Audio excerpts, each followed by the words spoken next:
नमस्कार प्रिय छात्रों, आज हम इंदिरा गांधी राष्ट्रीय मुक्त विश्वविद्यालय के MSK 003 पाठ्यक्रम के दर्शन न्याय वेदांत सांख्यो मीमांसा पाठ्यक्रम के अंतर्गत बौद्ध दर्शन के विषय में चर्चा करेंगे।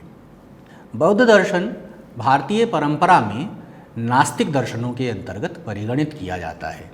चूँकि यह वेद सिद्धांतों का खंडन करता है, वेदों को प्रमाण स्वीकार नहीं करता है, इसलिए ये नास्तिक माने जाते हैं। बौद्ध धर्म का जो उदय है वह 6ठी शताब्दी ईसा पूर्व में होता है। बौद्ध धर्म के उदय के यद्यपि कई कारण हैं, लेकिन दो प्रमुख कारण स्वीकार किए जाते हैं।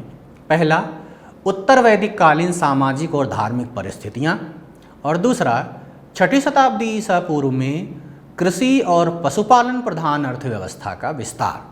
हम सभी ये जानते हैं कि ऋग्वैदिक काल में जो ऋग्वैदिक कालीन सामाजिक और धार्मिक स्थितियां हैं, वहाँ पर क्या है, प्राकृतिक शक्तियों को देवताओं के रूप से ख्यापित किया गया है और उन देवताओं की स्तुति के लिए मंत्रों का कथन किया गया है, मंत्रों का उपदेश किया गया है। और प्राणी क्या है, फल की प्राप्ति के लिए, ऐहिक और पारलौकिक दोनों प्रकार के फलों की प्राप्ति के लिए अपने अपने इष्ट देवता के लिए मंत्रों का अनुष्ठान करते हैं और फल की प्राप्ति कर लेते हैं। धीरे धीरे ये जो सरल व्यवस्था है वह जटिल होती जाती है और यज्ञों का विनिवेश होता है। यज्ञ के माध्यम से फलों की प्राप्ति का विधान दिखाई देता है, विशेषतः ब्राह्मण काल में और फिर परवर्ती युग में भी। और बाद में जो है इनके स्वरूप में बहुत जटिलता आती जाती है और सामान्य लोगों के लिए यज्ञों का अनुपालन कर पाना कठिन होने लगता है। और इसलिए जो है लोगों में एक ऐसे नए धर्म की आवश्यकता उन्हें महसूस होती है, ताकि वे भी क्या है, धर्म का अनुसरण करते हुए पारलौकिक फलों को प्राप्त कर सकें। दूसरा ही यज्ञों से जुड़ी हुई बात है कि जो कृषक वर्ग है और जो पशुपालक हैं, चूँकि कृषि और पशुपालन दोनों में पशुओं के संरक्षण की आवश्यकता होती है, जबकि यागों में क्या है, पशुओं की बलि दी जाने का विधान था। तो ऐसे वर्ग क्या है, वे यज्ञों से दूर रहे, लेकिन उन्हें भी धर्म की आवश्यकता तो थी ही। तो इसलिए जो है वे किसी एक ऐसी धार्मिक व्यवस्था की खोज में थे जहाँ पर उनके हित संरक्षित रहें और वे धर्म का पालन भी कर पाएँ। इसीलिए आप देखते हैं कि 6ठी शताब्दी ईसा पूर्व में दो धर्म जो है वे आपके सामने आविर्भूत होते हैं, जिनमें जैन धर्म तो यद्यपि बहुत प्राचीन है, लेकिन उसकी जो प्रतिष्ठा है वो 6ठी शताब्दी में महावीर स्वामी के द्वारा ही की जाती है। और बौद्ध धर्म का तो उदय ही 6ठी शताब्दी ईसा पूर्व में होता है। बौद्ध धर्म के जो प्रवर्तक हैं वे गौतम बुद्ध हैं। गौतम बुद्ध जो है, जिनके बचपन का नाम सिद्धार्थ है, और उनका जो जन्म है वो एक राजकुल में हुआ है, लुम्बिनी में। 563 ईसा पूर्व में वे पैदा हुए एक राजा के घर में, और उनका जो प्रारंभिक जीवन है वो राजसी जीवन रहा। लेकिन बुद्ध क्या है, सिद्धार्थ क्या है, उन्होंने अपने जीवन में जो है 4 ऐसे दृश्य देखे जिन दृश्यों को देखने के कारण वे संसार से विरक्त हुए। पहले उन्होंने एक वृद्ध व्यक्ति को देखा, फिर एक रोगी व्यक्ति को देखा, फिर एक मृतक व्यक्ति को देखा और एक परिव्राजक यानी सन्यासी को देखा, साधु को देखा। इन 4 दृश्यों ने उनके अंतर्मन पर गहरा प्रभाव छोड़ा और वे संसार में व्याप्त दुखों की समाप्ति का कोई मार्ग खोजने के लिए एक दिन घर से निकल जाते हैं, चले जाते हैं। बौद्ध परंपरा में सिद्धार्थ के इस गृह परित्याग की घटना को महाभिनिष्क्रमण कहा जाता है। महाभिनिष्क्रमण। सिद्धार्थ जो है फिर बहुत वर्षों तक तपस्या करते हैं, ज्ञान प्राप्त करते हैं और अंततः जो है उन्हें ज्ञान की प्राप्ति होती है। और उस ज्ञान प्राप्ति के पश्चात वे क्या है, अपने मत का, अपने विचारों का प्रचार करना आरंभ करते हैं। सबसे पहला जो उन्होंने उपदेश दिया वह सारनाथ में दिया और इसको धर्म चक्र प्रवर्तन कहा जाता है। बुद्ध का जो प्रथम उपदेश है, ज्ञान प्राप्ति के पश्चात जो सिद्धार्थ हैं वे बुद्ध कहलाए, जिनको बोध हो गया हो वो बुद्ध हैं। और उन्होंने जो पहला उपदेश दिया 5 भिक्षुओं को सारनाथ में, उसको धर्म चक्र प्रवर्तन कहा जाता है। बौद्ध परंपरा में ये घटना बहुत ही महत्वपूर्ण मानी जाती है। बौद्ध दर्शन का जो साहित्य है उसको त्रिपिटक कहा जाता है। मूल जो साहित्य है बुद्ध के उपदेशों का, उसको त्रिपिटक कहा गया है। त्रिपिटक में 3 पिटक हैं। पहला है सुत्त पिटक। सुत्त पिटक में बुद्ध के वचनों और उपदेशों का संग्रह किया गया है। दूसरा है विनय पिटक। विनय पिटक में बौद्ध संघ के जो सदस्य हैं, जो भिक्षु और भिक्षुणियाँ हैं, उनके द्वारा जो आचरणीय नियम हैं, संघ में रहने के जो नियम हैं, संघ में व्यवहार करने के जो नियम हैं, उन नियमों का संग्रह विनय पिटक में किया गया है। और तीसरा है अभिधम्म पिटक। अभिधम्म पिटक में धम्म यानी धर्म के दार्शनिक स्वरूप का विवेचन किया गया है। बुद्ध के उपदेशों का जो दार्शनिक पक्ष है, उस दार्शनिक पक्ष का निरूपण हमें अभिधम्म पिटक में मिलता है। बुद्ध के देहावसान के कतिपय समय के पश्चात, ठीक है, बौद्ध संगीतियों का आयोजन हुआ। पहली बौद्ध संगीति बुद्ध की मृत्यु के तुरंत पश्चात 483 ईसा पूर्व में हुई। बौद्ध परंपरा में कुल 4 संगीति जिन्हें आप कॉन्फ्रेंस कह सकते हैं, सम्मेलन हुए, जिनमें बौद्ध धर्म के सिद्धांतों पर विचार किया गया। तो ऐसी जो पहली संगीति या पहली सभा हुई, वह बुद्ध की मृत्यु के तुरंत बाद यानी 483 ईसा पूर्व में राजगृह में आयोजित की गई। उस समय राजगृह या जो शासक था वो अजातशत्रु था। इस समिति की या इस सम्मेलन की अध्यक्षता की आचार्य महाकश्यप ने, और इस सम्मेलन की जो सबसे प्रमुख उपलब्धि रही, इस सम्मेलन में विनय पिटक और सुत्त पिटक का संकलन किया गया। त्रिपिटकों में से पहले 2 पिटकों का संकलन किया गया यहाँ पर। दूसरी जो बौद्ध संगीति है वह पहली संगीति के 100 वर्षों के पश्चात था 383 ईसा पूर्व में वैशाली में हुई, और उस समय वैशाली का शासक है कालाशोक। इस संगीति की अध्यक्षता की आचार्य महाकात्यायन ने, और इस संगीति की जो सबसे महत्वपूर्ण उपलब्धि रही कि यहाँ पर जो बौद्ध धर्म है वो 2 भागों में, 2 संप्रदायों में विभाजित हो गया, महासांघिक और थेरवाद में। तीसरी संगीति का समय है 249 ईसा पूर्व। यह संगीति अशोक के शासनकाल में पाटलिपुत्र में हुई, और इस संगीति की अध्यक्षता की आचार्य मोग्गलपुत्र तिस्स ने। इस संगीति में अभिधम्म पिटक का संकलन किया गया, और उसके अलावा त्रिपिटकों का पुनर्विस्तारण किया गया, पुनर्संकलन और पुनर्विस्तारण किया गया। चौथी बौद्ध संगीति हुई 100 ईस्वी में कनिष्क के शासनकाल में। कश्मीर के कुंडलवन में इस संगीति का आयोजन किया गया। इस संगीति की अध्यक्षता की आचार्य वसुमित्र ने, और इस संगीति में बौद्ध धर्म 2 प्रमुख संप्रदायों में विभाजित हो गया, महायान और हीनयान में। अब बौद्ध धर्म के ये जो 2 संप्रदाय हैं, महायान और हीनयान, इनमें प्रमुख अंतर यदि हम देखें तो कतिपय प्रमुख अंतर मैं आपको बताता हूँ। महायान का अर्थ क्या है? महा का अर्थ है बड़ा, विस्तृत, और यान शब्द का अर्थ है गाड़ी। तो बड़ी गाड़ी जो है, बड़ी गाड़ी का अर्थ है कि जिस धर्म में या जिस संप्रदाय में सभी व्यक्तियों के मोक्ष के लिए प्रयास करने का विचार है, उसको महायान कहा गया है। यानी एक ऐसी बड़ी नौका है जिसमें सभी लोगों को बैठाकर पार उतारने का सिद्धांत है, माना जाता है। जबकि हीनयान क्या है? हीन का अर्थ है छोटी।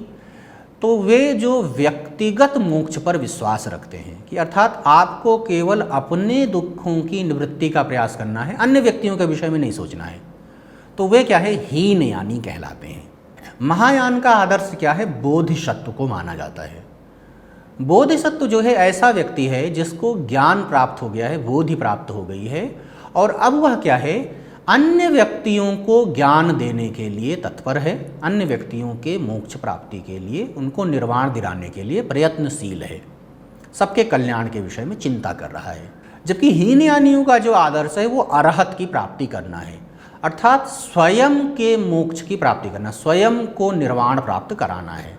दूसरा जो अंतर है, महायान जो है वो आचरण पालन में उदार हैं, जबकि हीनयानी जो है वे रूढ़िवादी हैं, कठोर हैं, पारंपरिक हैं। तीसरा मतभेद है, महायान में अवतारवाद का विचार है, वे जो है बुद्ध को अवतार के रूप से स्वीकार करते हैं, जबकि हीनयान जो है वह अवतारवाद के सिद्धांत को नहीं मानता है। महायान के जो ग्रंथ हैं उन ग्रंथों की भाषा प्रायः संस्कृत है, जबकि जो हीनयान के ग्रंथ प्राप्त होते हैं, उपलब्ध होते हैं, उनकी ग्रंथ भाषा प्रायः पाली है। अधिकतर ग्रंथ क्या है, वे पाली भाषा में लिखे गए हैं।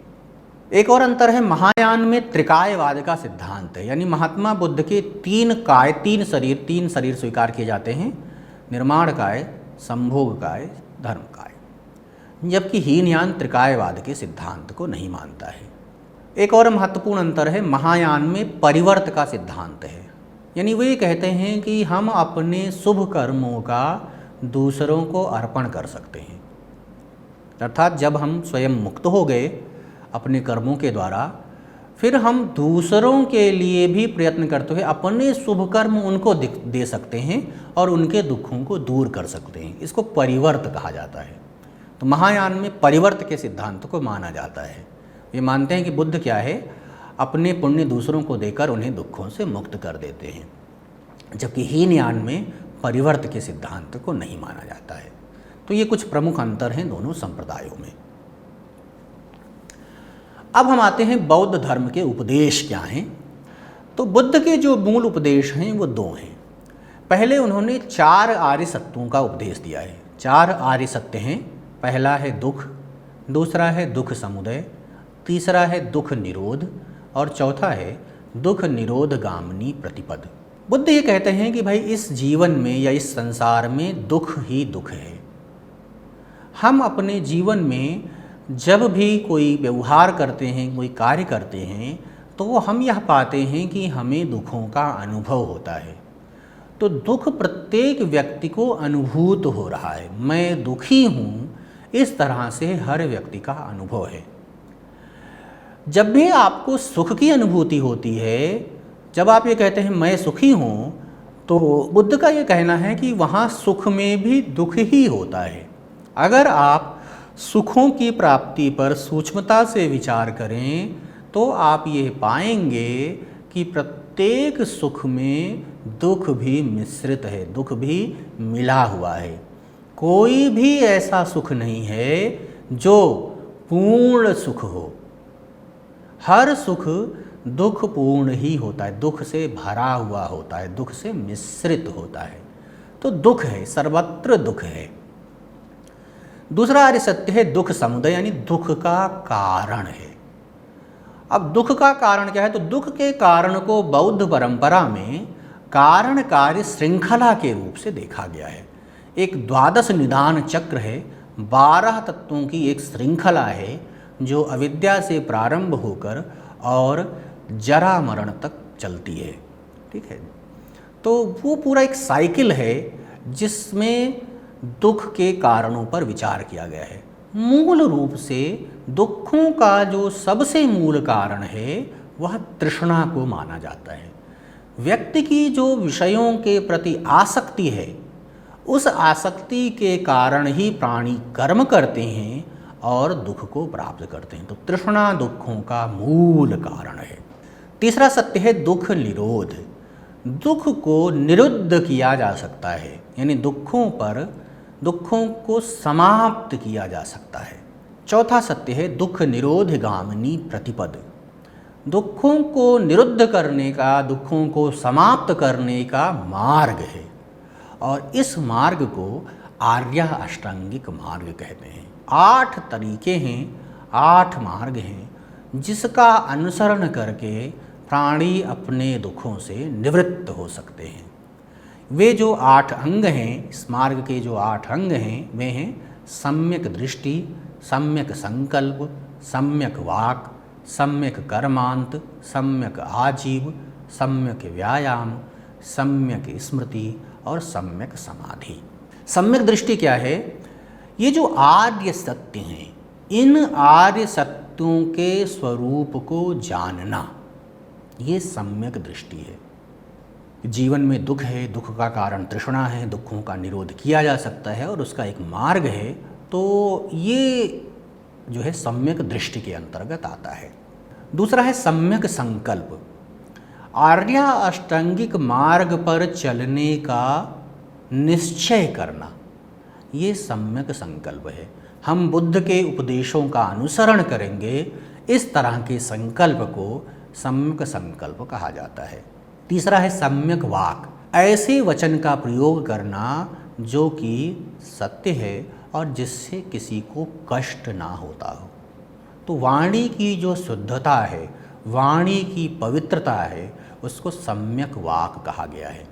चौथा है सम्यक कर्मांत, आर्या अष्टांगिक मार्ग पर चलना, उसके लिए जो प्रयत्न आप कर रहे हैं, कर्म कर रहे हैं, उसको सम्यक कर्मांत कहा जाता है।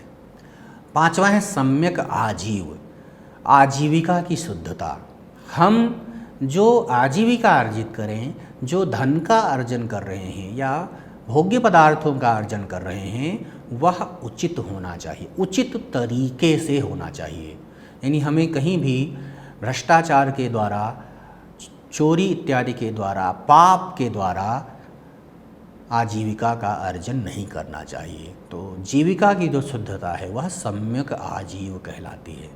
छठा है सम्यक व्यायाम, जो बुद्ध के वचनों पर चलने का निश्चय करके उनका जो अनुपालन करना है, उनकी जो प्रैक्टिस है, उसको सम्यक व्यायाम कहा जाता है। सातवां है सम्यक स्मृति, स्मृति का अर्थ है स्मरण करना। तो बुद्ध के उपदेशों का स्मरण करना, उसको सम्यक स्मृति कहा जाता है। और आठवां है सम्यक समाधि, समाधि का अर्थ है ध्यान करना, मानसिक प्रयत्न करना। तो आर्य सत्य और आर्याष्टांगिक मार्ग का ध्यान करना, इसको सम्यक समाधि कहा गया है। तो ये बुद्ध के मूल उपदेश थे। इन्हीं मूल उपदेशों का कालांतर में विस्तार किया गया और इसके संप्रदाय बन गए। तो बौद्ध धर्म के आपने 2 संप्रदाय देख लिए, हीनयान और महायान। कालांतर में उनमें और भी संप्रदाय बने, हीनयानियों की 18 निकाय प्रसिद्ध हुए। फिर जो है जब इन विचारों का, बौद्ध धर्म के इन मूल विचारों का दार्शनिक व्याख्यान हुआ, तो बौद्ध दर्शन में 4 संप्रदाय बन गए। हीनयान और महायान के क्रमशः 2 दार्शनिक संप्रदाय हो गए। हीनयान के जो 2 दार्शनिक संप्रदाय हैं वे हैं वैभाषिक और सौत्रांतिक, और महायान के जो दार्शनिक संप्रदाय हैं वे हैं विज्ञानवाद और शून्यवाद। क्रमशः हम इनके कतिपय मूल विचारों को देखते हैं। वैभाषिक दर्शन में इसको वैभाषिक इसलिए कहा जाता है क्योंकि एक ग्रंथ है अभिधर्म ज्ञान प्रस्थान। तो अभिधर्म ज्ञान प्रस्थान की कई व्याख्याएं की गई हैं, जो बौद्ध परंपरा में मूल ग्रंथ माना जाता है बौद्ध सिद्धांतों को जानने के लिए। तो उसकी एक टीका या उसकी एक शाखा है विभाषा नाम से। तो वे लोग जो विभाषा शाखा को महत्व देते हैं, उसी को प्रामाणिक मानते हैं, वे वैभाषिक कहलाते हैं। वैभाषिकों को जो सिद्धांत हैं, उनके अनुसार जो बाह्य जड़ पदार्थ है और जो आंतर विज्ञान है, ये दोनों सत्य है। देखो, सृष्टि विषयक जो विचार है, हम सृष्टि में क्या है 2 प्रकार के पदार्थों का अनुभव करते हैं।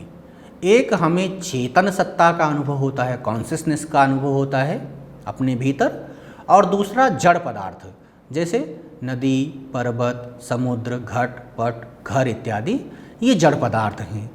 तो जड़ पदार्थ और उन जड़ पदार्थों को जानने वाला जो उसका विज्ञान है, जो चेतन तत्व है, ये 2 आपको तत्व मूल रूप से दिखाई देते हैं। अब ये प्रश्न होता है कि क्या ये दोनों सत्य हैं, अर्थात जो जड़ पदार्थ हैं वे सत्य हैं, और जो उनका विज्ञान है, जो ज्ञान है, जो विज्ञप्ति है, जो फीलिंग है उनकी, वह भी क्या सत्य है या असत्य है। तो वैभाषिक ये मानते हैं कि भाई दोनों सत्य हैं, बाह्य जड़ पदार्थ भी सत्य होते हैं, और उन जड़ पदार्थों का जो विज्ञान होता है, जो बोध होता है, वह दोनों सत्य है। जैसे उदाहरण में लें तो हम जब किसी पुस्तक का ज्ञान करते हैं, हमने पुस्तक को अपनी आँख से देखा तो हमें ज्ञान हुआ, इदम पुस्तकम, यह पुस्तक है। अब यहाँ पर देखो, एक पुस्तक पदार्थ है जो जड़ है, और दूसरा क्या है, उस पुस्तक का आपको जो ज्ञान हुआ है, इदम पुस्तकम के रूप से जो ज्ञान आपके चित्त में हुआ है, अंतःकरण में हुआ है, तो वैभाषिक ये कहते हैं कि वो जो पुस्तक नाम का पदार्थ है यह भी सत है, और जो उस पुस्तक का इदम पुस्तकम के रूप से आपको ज्ञान हुआ है यह भी सत है। तो दोनों ही सत हैं। तो ये सर्वास्तिवादी कहलाते हैं, दोनों सत हैं। वैभाषिकों का दूसरा सिद्धांत है बाह्य प्रत्यक्षवाद का, यानी जितने भी बाह्य जड़ पदार्थ हैं इन सब का ज्ञान हमें प्रत्यक्ष प्रमाण के द्वारा होता है। ठीक है, जैसा कि आपने चार्वाकों के यहाँ भी देखा है कि वो केवल प्रत्यक्ष को ही प्रमाण मानते हैं। तो वैभाषिक भी ये मानते हैं कि समस्त जड़ पदार्थों का हमें प्रत्यक्ष प्रमाण की सहायता से ज्ञान होता है। ज्ञान के संबंध में इनका एक सिद्धांत है कि ये ज्ञान के द्विकारक सिद्धांत को मानते हैं। द्विकारक सिद्धांत का आशय है कि ज्ञान में ज्ञाता और ज्ञेय दो विषय होते हैं। ज्ञेय जिसको कि जाना जाता है, जो ज्ञान का विषय होता है उसको ज्ञेय कहते हैं, और जो जानने वाला होता है उसको ज्ञाता कहते हैं। वैभाषिक ये मानते हैं कि ज्ञाता ज्ञेय को सीधे जान लेता है, यानी बीच में किसी माध्यम की आवश्यकता नहीं होती है। जैसे आपने पुस्तक का ज्ञान किया तो इदम पुस्तकम के रूप से आपको पुस्तक का ज्ञान हो गया, तो पुस्तक आपके लिए ज्ञेय हो गई और पुस्तक का ज्ञान आपको हो गया। बीच में जो है ना किसी मीडिएटर की आवश्यकता नहीं है, मध्यमक की आवश्यकता नहीं है। तो ज्ञाता ज्ञेय को सीधे जान लेता है। दूसरा संप्रदाय है सौत्रांतिक संप्रदाय। सौत्रांतिक संप्रदाय से सौत्रांतिक इसलिए कहा जाता है क्योंकि ये क्या है, सुत्त पिटक के सूत्रांतों पर विशेष आग्रह रखते हैं। आपने देखा था कि मूल जो साहित्य है बौद्ध धर्म का वह त्रिपिटक है। तो त्रिपिटकों में जो सुत्त पिटक है, तो सुत्त पिटक के जो सूत्र हैं उन सूत्रों को जो सर्वाधिक प्रमाण मानते हैं वे सौत्रांतिक कहलाते हैं। सौत्र का अर्थ क्या, सूत्रम अंतः यस्य सौत्रांतः, जो सूत्र को ही एकमात्र अंत मानते हैं उसी को प्रमाण मानते हैं। सौत्रांतिक भी क्या है, वैभाषिकों के समान बाह्य जड़ पदार्थों को और आंतर विज्ञान दोनों को सत मानते हैं। वैभाषिकों से उनका लेकिन भेद ये है कि जहाँ वैभाषिक दर्शन में बाह्य जड़ पदार्थों का ज्ञान हमें प्रत्यक्ष प्रमाण की सहायता से होता है, वहीं सौत्रांतिक यह मानते हैं कि बाह्य पदार्थों का ज्ञान अनुमान प्रमाण से होता है। आप कभी भी प्रत्यक्ष प्रमाण के द्वारा पदार्थ का ज्ञान नहीं कर सकते हैं, हमेशा आपको पदार्थ का अनुमान करना होता है। क्योंकि वे यह मानते हैं कि बौद्ध धर्म का एक मूल सिद्धांत है क्षणभंगवाद का, जो ये कहता है कि प्रत्येक वस्तु क्षणिक होती है। प्रथम क्षण में उत्पन्न होती है, द्वितीय क्षण में अपने दूसरे को उत्पन्न करती है और स्वयं नष्ट हो जाती है। तो इस तरह से दूसरे क्षण में वस्तु क्या है, वह नहीं रह जाती है। जब आप ज्ञान करते हैं तो प्रथम क्षण में आपका सन्निकर्ष होता है वस्तु के साथ, और जब द्वितीय क्षण में ज्ञान होने वाला होता है तो वस्तु तो रह नहीं गई, तो आप उसका प्रत्यक्ष कैसे कर सकते हैं। इसलिए आप क्या करते हैं, इंद्रिय प्रदत्त संस्कारों के द्वारा उस वस्तु का अनुमान करते हैं। प्रथम क्षण में जो सन्निकर्ष आपने किया तो जो वस्तु का आकार है वो इम्प्रिंट हो जाता है आपके चित्त में, और फिर उस इम्प्रिंट के आधार पर आप वस्तु का ज्ञान करते हैं। तो सौत्रांतिक क्या है, वे ज्ञान के त्रिकारक सिद्धांत को मानते हैं, यानी ज्ञाता और ज्ञेय के मध्य में इंद्रिय प्रदत्त संस्कार होते हैं। ज्ञाता क्या है, इंद्रिय प्रदत्त संस्कारों के माध्यम से वस्तु को जानता है। तीसरा संप्रदाय है विज्ञानवाद का। विज्ञानवाद के जो प्रसिद्ध आचार्य हैं मैत्रेयनाथ, अशंग, वसुबंधु, दिंगनाग और धर्मकीर्ति इसके प्रसिद्ध आचार्य हैं। इसको योगाचार संप्रदाय भी कहा जाता है। इस संप्रदाय की जो मूल मान्यता है वे कहते हैं कि विज्ञान ही एकमात्र सत तत्व है। जहाँ वैभाषिक और सौत्रांतिक यह मान रहे थे कि बाह्य जड़ पदार्थ भी सत होता है और आंतर विज्ञान भी सत होता है, विज्ञानवादी ये कहते हैं कि बाह्य जड़ पदार्थ सत नहीं होता है, वो नितांत असत है। केवल विज्ञान सत्य होता है। पदार्थों का जो ज्ञान है, जो बोध है, वह बोध या विज्ञप्ति ही सत है, पदार्थ असत होते हैं। पदार्थ तो क्षणिक होते हैं, पदार्थ समाप्त हो जाते हैं, इसलिए वे सत नहीं कहे जा सकते हैं। उनके विज्ञान को ही सत माना जाता है। इसलिए इनको विज्ञानवादी कहते हैं। विज्ञान दो प्रकार का होता है, आलय विज्ञान और प्रवृत्ति विज्ञान। जो विषय विज्ञान है, विषयों का विज्ञान है, उसको प्रवृत्ति विज्ञान कहते हैं, और उन समस्त विज्ञानों का जो संग्रह है उसको आलय विज्ञान कहते हैं। उदाहरण के रूप से जैसे मैं कहता हूँ कि मैं घड़े को जानता हूँ, अहम घटम जानामि, अहम पुस्तकम जानामि, अहम कंदुकम जानामि। तो यहाँ पर देखिए क्या है, घट, पट, कंदुक, पुस्तक ये विषय हैं। तो इन विषयों का जो विज्ञान है वो प्रवृत्ति विज्ञान है, और इन सभी को जो अहम अहम अहम के रूप से जहाँ इनका संग्रह हो रहा है वो आलय विज्ञान है। तो अहम क्या है, वह आलय विज्ञान है, और विषय क्या है, वह प्रवृत्ति विज्ञान है। और विज्ञान ही एकमात्र सत तत्व होता है। चौथा संप्रदाय है शून्यवाद। शून्यवाद के मूल विचार जो हैं वे हमें लंकावतार सूत्र में प्राप्त होते हैं, किंतु इसका जो प्रवर्तन है या इसकी जो प्रतिष्ठा है वो आचार्य नागार्जुन के द्वारा हुई है। नागार्जुन ने माध्यमिक कारिका नाम का एक प्रसिद्ध ग्रंथ लिखा है, जहाँ पर उन्होंने शून्यवाद को तार्किक रूप से सिद्ध किया है या स्थापित किया है। ये दर्शन ये मानता है कि जो बाह्य पदार्थ हैं और जो आंतर विज्ञान है ये दोनों असत हैं। आपने देखा वैभाषिक और सौत्रांतिक बाह्य पदार्थों को भी सत मानते हैं और उनके विज्ञान को भी सत मानते हैं।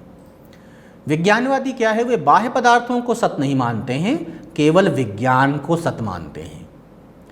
माध्यमिकों का विचार ये है कि ना तो बाह्य पदार्थ सत होता है और ना ही आंतर विज्ञान ही सत होता है। वे कहते हैं कि भाई बाह्य पदार्थ तो नष्ट होने के कारण, क्षणमात्र स्थित होने के कारण असत होते हैं। जो उनका विज्ञान है वो क्या है, विज्ञान या बुद्धि क्या है, उसकी अनेक कोटियाँ होती हैं। बुद्धि हमेशा परिवर्तित होती रहती है, और जो परिवर्तित होती रहती है उसको सत नहीं माना जा सकता। तो कहते हैं दोनों ही असत हैं, और वे इसलिए जो है शून्य को एकमात्र तत्व मानते हैं। शून्यता ही तत्व है, और ये शून्यता भी क्या है, वह जीरो नहीं है। यहाँ शून्यता क्या है, यह चतुष्कोटि विनिर्मुक्त विशुद्ध प्रज्ञा है। नागार्जुन ये कहते हैं कि किसी पदार्थ के संबंध में चार कोटियाँ हो सकती हैं, या तो पदार्थ सत है, या पदार्थ असत है, या पदार्थ सत और असत दोनों है, या ना तो सत है ना ही असत है। किसी भी पदार्थ के विषय में ये चार विकल्प उपस्थापित किए जा सकते हैं, लेकिन जो तत्व है वह इन चारों कोटियों में नहीं है। ना तो वह सत है, ना ही असत है, ना ही उसे सदसत कह सकते हैं, और ना ही हम उसे ना सत और ना असत कह सकते हैं। तो ये जो चतुष्कोटि विनिर्मुक्तता है यही वस्तुतः शून्यता है, और जो इस शून्यता को समझ जाता है वही निर्वाण को प्राप्त कर लेता है। ये जो बाह्य पदार्थ आपको दिखाई दे रहे हैं, विज्ञानवाद के मत में वे समस्त बाह्य पदार्थ विज्ञान के आकार हैं। शून्यवादी ये मानते हैं ये सब कुछ शून्यता का विवर्त है, अर्थात वस्तुतः जगत की कोई सत्ता नहीं है। जगत क्या है, वह शून्य का भ्रम है, शून्य का विवर्त है। प्रतीत हो रहा है, वस्तुतः है नहीं।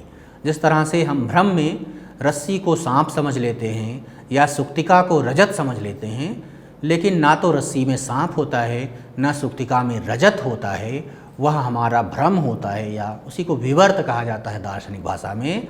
ऐसे ही यह जगत शून्य का विवर्त मात्र है, यह सत नहीं है। यदि हम बौद्ध दर्शन की प्रमाण मीमांसा का विचार करें तो प्रमाण का जो स्वरूप बौद्ध परंपरा में माना गया है, प्रमाण समुच्चय में दिंगनाग कहते हैं अज्ञातार्थ ज्ञापकम प्रमाणम, जो अविज्ञात अर्थ का ज्ञान कराता है। ऐसा अर्थ जो आपको ज्ञात नहीं है उसको आप जिस साधन की सहायता से जानते हैं उसको प्रमाण कहते हैं। तो स्पष्ट है कि प्रमाण क्या है, ज्ञान के साधन है। प्रमाण वार्तिक में धर्मकीर्ति ने एक लक्षण दिया है, प्रमाणम अविसंवादी ज्ञानम। वह ज्ञान जो अविसंवादी है, अर्थात वस्तु के स्वरूप से च्युत नहीं होता, जैसी वस्तु है वैसा ही उसका ख्यापन करता है, ऐसे ज्ञान को प्रमाण कहते हैं। बौद्ध दर्शन में प्रमाण के दो भेद स्वीकार किए जाते हैं, प्रत्यक्ष प्रमाण और अनुमान प्रमाण।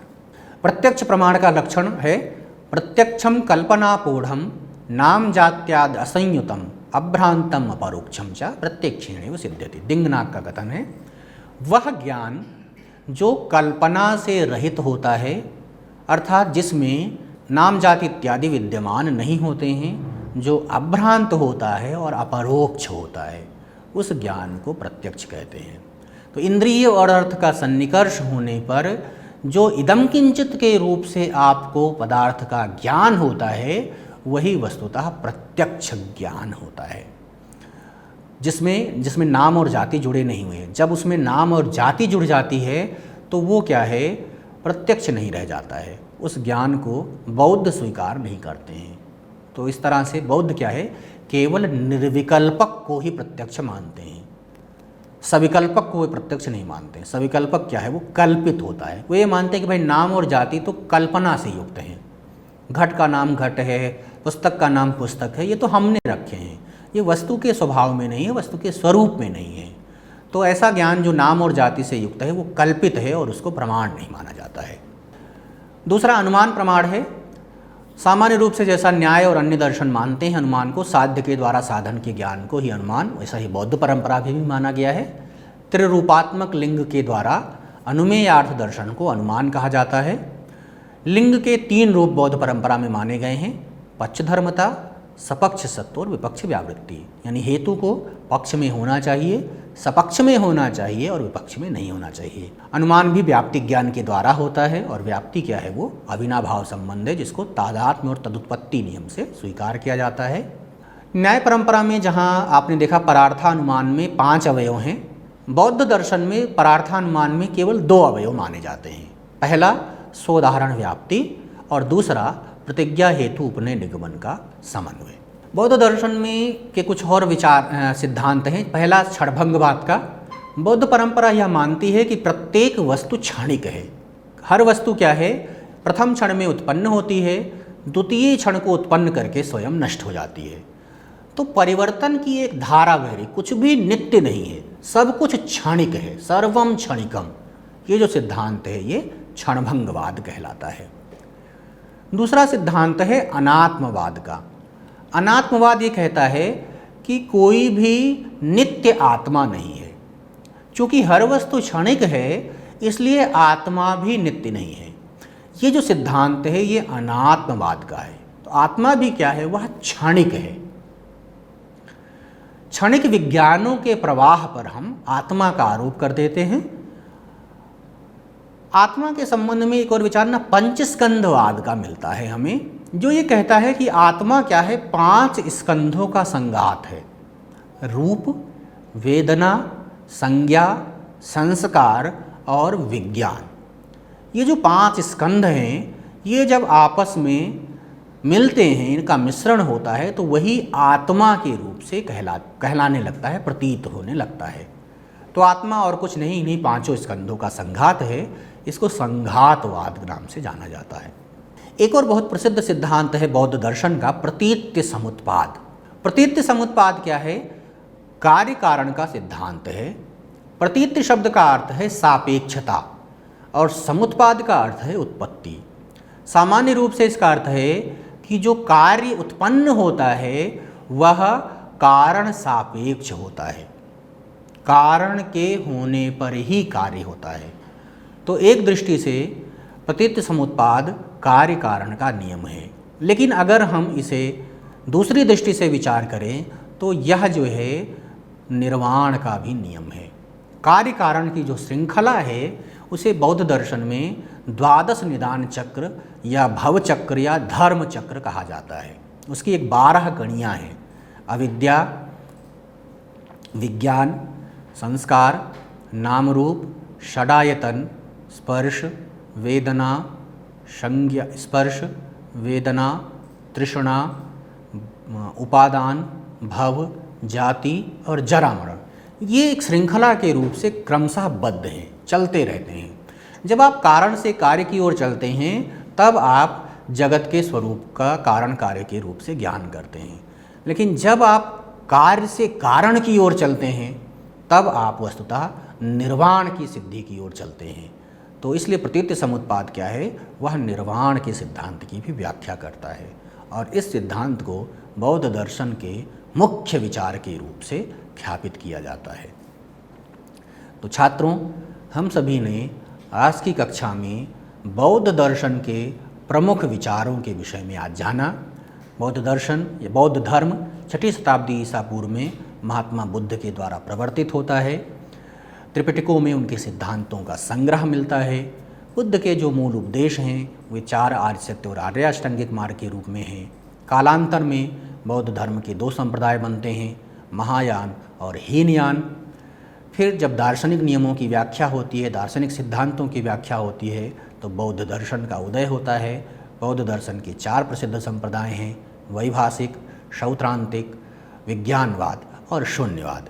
और बौद्ध दर्शन के कतिपय जो मुख्य दार्शनिक, मूल दार्शनिक सिद्धांत हैं वे हैं क्षणभंगवाद, अनात्मवाद, प्रतीत्य समुत्पाद।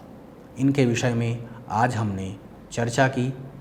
आशा है कि आज का जो पाठ है वह आपको विषय को समझने में आपकी सहायता करेगा।